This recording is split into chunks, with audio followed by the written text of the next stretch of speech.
Kuna mitihani kila mwanadamu atapitia, na mitihani hile haina muda ama wakati ambao utapitia kama mitihani ile ya kawaida. Mitihani ile ya kawaida ina muda.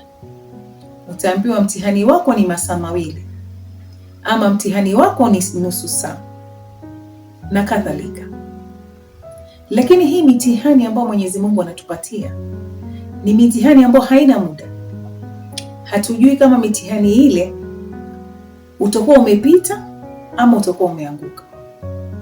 Ni mimi wenu Shangazi nikiwa na makala hii ya Moyo Wangu Tu. Shukran sana kuwa nami. Hapo ninapokuja kwa hii mitihani, kuna ile mitihani migumu ambapo tunasema mimi siwezi kukusamehe, umenikosea sana. Lakini je, hapo unaposema hutasamehea aliyekukosea, na yule aliyekukosea hana habari kamwe kuwa alikukosea, wewe unapata faida kutoka wapi? Maanake kuna ile mbegu ambayo umeipanda siku ya kwanza, ikaenda mwezi wa pili, ikaenda miezi 6, ikawa ni miaka 3 mpaka saa zingine 20. Hata saa zingine unajikuta kuwa umeishi na roho ya kutosamehea mwenzako, na mwenzako hata hana habari. Ni kama vile tunavyoambiwa unakunywa sumu unapotarajia mwenzako afe na hafi, labda hata yuanawiri, na pale anaponawiri wewe basi ndio unapozidi kushikwa na hasira.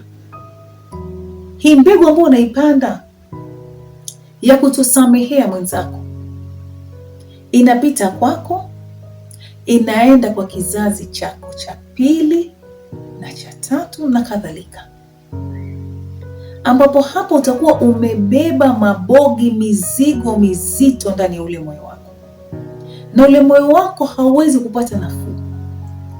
Wewe ni mtu ambaye unafanya mazuri, wewe ni mtu ambaye unaheshimika hata kwa mbele Mwenyezi Mungu.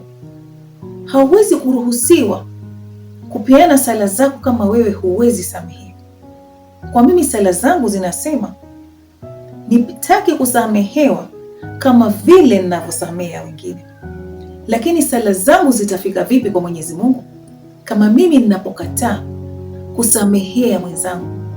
Yaweza kuwa ni mwenzako wa karibu sana, yaweza kuwa ni mumeo, yaweza kuwa ni mkeo, yaweza kuwa ni nduguyo, yaweza kuwa hata ni mtu ambaye mnafanya naye kazi, hata jirani yako.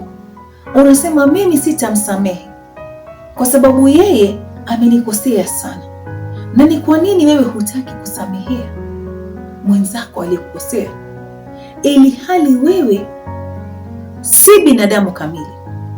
Maanake mimi si kamili na wewe si kamili, na kama sisi si watu kamili, itakuwaje kuwa hatuwezi kusameheana? Sasa pale tunapopanda zile mbegu za kutosameheana, tunajikuta kuwa tunapata maradhi ambayo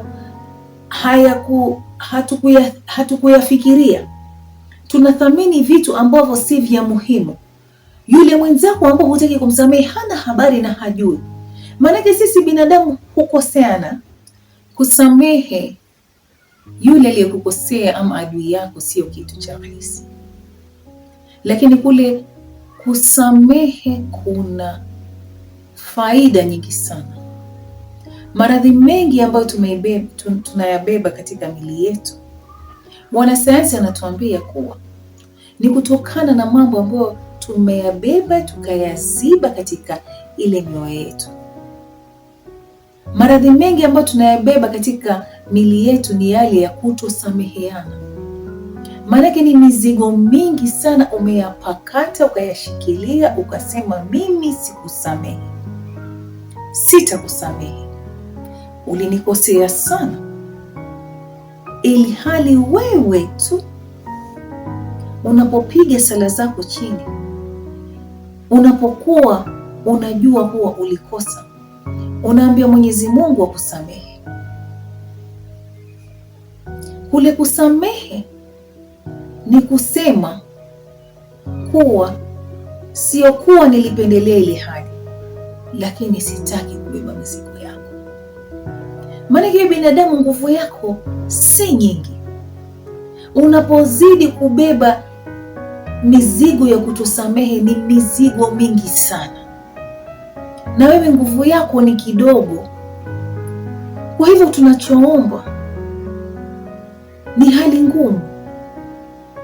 Tuombe tuweze kusameheana, tusameheane hata kama hali imekuwa ni ngumu, kwa sababu ni lazima tujue kuwa na sisi tunakosea wengine.